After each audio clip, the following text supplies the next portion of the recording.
Hidrológiai Társasági tagok, kedves kollégák!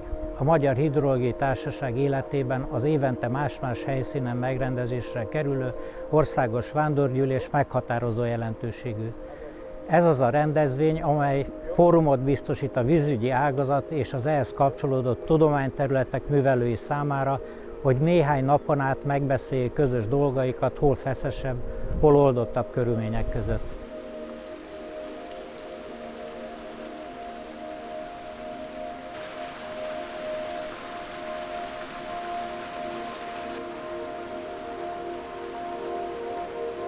A gyulai rendezvény most befejeződik, de már szervezés alatt áll a jövő évi találkozó. A Baranya megyei területi szervezetet az a megtiszteltetés érte, hogy 2019-ben Pécs adhat otthont ennek a nagymúltú, rangos országos rendezvénynek. Én a Baranya megyei területi szervezet elnökeként ezúton szeretném meghívni a jelenlévőket és minden érdeklődőt a jövő évi pécsi rendezvényünkre. Kedvcsinálóként most kérem, nézzenek meg egy rövid filmet. Viszlát jövőre Pécsen! Baranya megye székhelye Pécs sok évszázados múltra tekint vissza. A kelta és pannon törzsek lakta vidéken, a második század elején a rómaiak alapítottak várost Szopián néven. Az ebből az időszakból származó ókeresztény temetői építményegyüttes az UNESCO világörökség része. A pécsi püspökséget 1009-ben Szent István király, az ország első egyetemét 1367-ben Nagy Lajos király alapította, ami ma is az ország egyik legnagyobb létszámú egyeteme, közel 34 000 hallgatóval.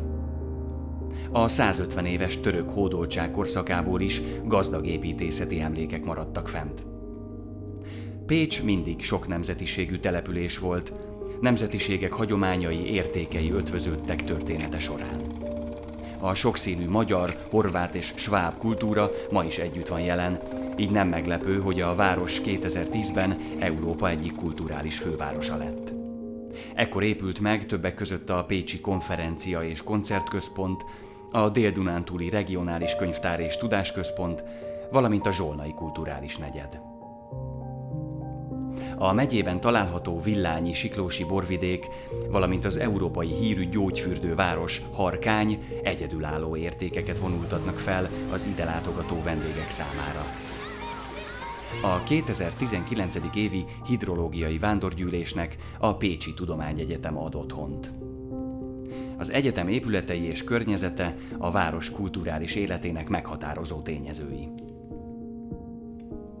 A Magyar Hidrológiai Társasággal szorosan együttműködő Dél-Dunántúli Vízügyi Igazgatóság működési területének nagy része Somogy és Baranya megyében, kisebb része Tolna megyében terül el.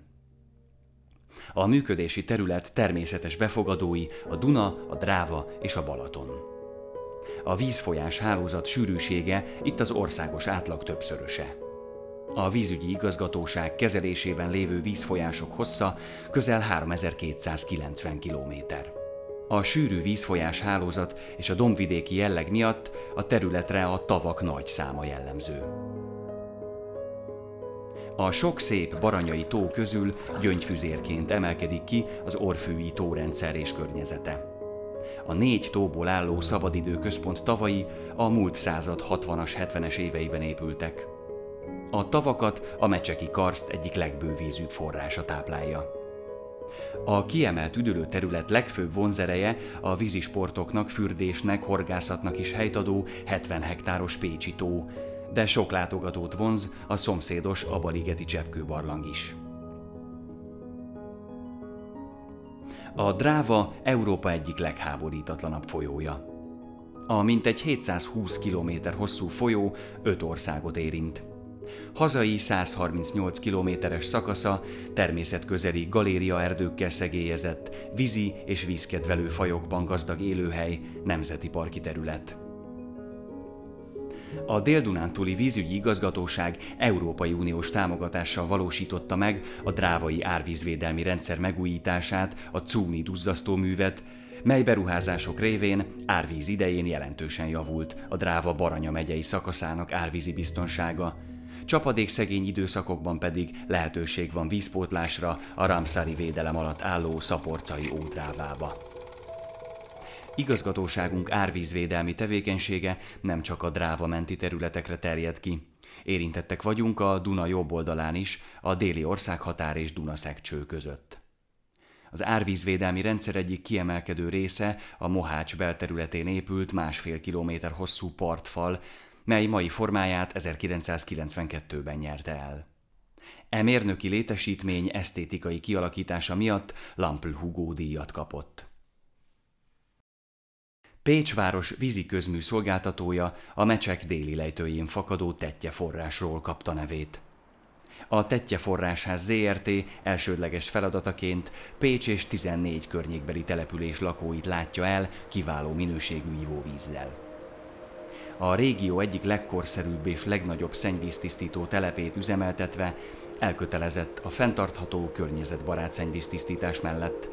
A tisztítás során keletkező szennyvíziszapból biogázt, majd zöld energiát termelnek.